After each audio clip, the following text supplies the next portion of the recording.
Hi, this is Jonathan. How you guys doing? In today's video, I'm going to feature yet another Blackstar amplifier. This is the Blackstar ID Core 100.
Now, if you're looking for an amp for practice, for rehearsals, for gigs, even for recording, this amp would suit you in many ways. It comes with a looper built in.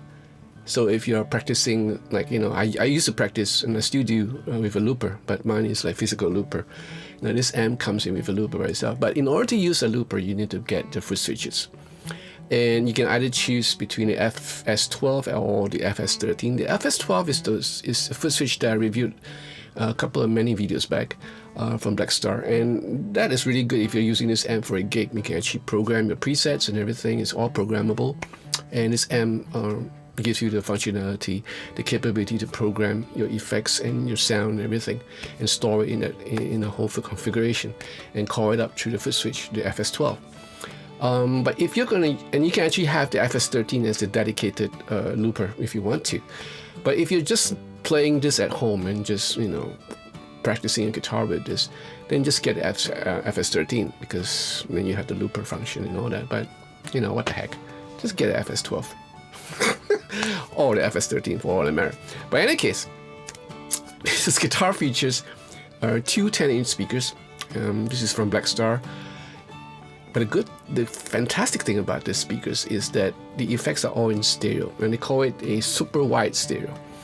And you can't probably hear it. Even that's the irony of it, because this is the only video that I did in the demo section where it's devoid of all effects, because I just didn't want to have the effects coming out through a single mono mic when the whole effects are in stereo, because I'm just afraid of noise cancellation.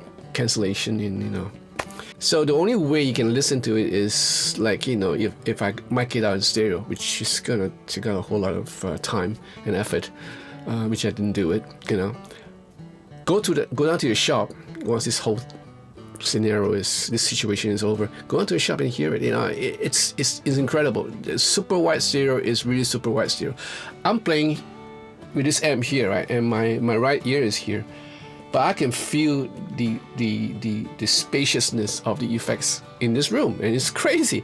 You have to hear it to believe it, And the reverbs are really nice, live. If you're sitting here with the amp, you can actually hear the reverb, depending on the reverbs that you choose. The room, the plate, which is really nice, and of course the delays, and you can kind of immerse yourself in the musical surrounding with this amp, and that's one thing that I really like about this amp. This amp also features 6 different channels, and they are clean warm, clean bright, crunch, super crunch, OD1, OD2. Real neat, because you can actually control all this with the gain, and you can have a little more drive in your OD, so you can cut down the drive. You can even boost up a little bit on your clean warm, just to get it overdrive a little bit, just overdriven a little bit. It's pretty cool, And on top of that, you had the ISF, So you can choose between the American sounding and the British sounding, like the previous amp that I just reviewed. So you can actually cross in between. Now for the song that I played earlier, I had it like somewhere in the middle. I didn't want to go too American. The American sound for this amp are kind of like clean up the bass responses. So it's kind of cleaned without too boomy. And on the British side, it gets a little bit warmer in a way, but it's actually, there's more bass response. So I kind of left it in the middle, and it works. Apart from that, you have many outs. You have a MP3 in, you have a headphone out, and a emulated speaker out, which is really cool, and it's in stereo. So you can actually record this with the effects, and it will come out stereo. I didn't do it because my jack was pretty short, so you couldn't reach my interface. Yeah, first world problem. Anyway, yeah, I'm trying to get a longer jack, next time I go to the shop. Yeah, so pretty cool. I mean, you can actually record this through the interface, and you can use it in the door without the worries of it being too loud and disturbing your neighbors, your cats, your dogs, and having a decent sound. And now I'm telling you this because if you remember the Silverline review that I did, there's a portion of it that I recorded lined in, emulated speaker out, and it sounds incredible. And I believe this amp sounds just the same. So that's that's the function for you to utilize if you're going to use this amp as a recording amp for your DAW. It also features a 3-band EQ. Now this amp comes in with the mid control. Great. I love mid control my amps. So you have a bass and a mid and the highs. That's it, and an ISF. And with this 4 parameters, you can actually kind of shape your sound to what you want. Plus that 6 channels that you have, you can get a pretty wide palette of sounds. It also features a USB out, so you can actually record it to your computer without going through your interface, and that's one way of doing it. It also comes in with software, and it has the insider software where you can kind of like get it all configured up with the USB out. So it's pretty neat. I didn't try all that because I didn't want to do all this. Just wanting you guys to hear how this amp sound like in audio, audibly, so that you can decide whether this amp actually fits well into what you are doing or what you need. Now all the other stuff like the line out, emulated speaker out, the USB out, these are like stuff that you can use when you're actually doing a recording. So most of you guys don't do recordings, but you guys will probably rehearse or probably play in a gig, in a band. So this amp comes in handy. And 100 watts, loud. It's so loud, right? So I'm keeping it like real minimal. The master volume is real minimal. And like any amp, you can actually shape your sound further by boosting up the amp volume as well as the gain. So there are many stages of gain stages to play with. So it's pretty cool. So I hope I never leave anything out. The specifications are in the beginning of the video, so take a look at it if you want to. And hope you enjoy this video. I love playing this amp. I enjoy myself playing this amp. Of course, I was using the G&L BLUESBOY, the Deluxe BLUESBOY, and it sounded great with this amp. So again, take care of yourself and join this channel if you want to, and give me 2 thumbs up for this video if you like it. All right, and I'll see you again in the next video. Please take care of yourself. God bless you. Ciao.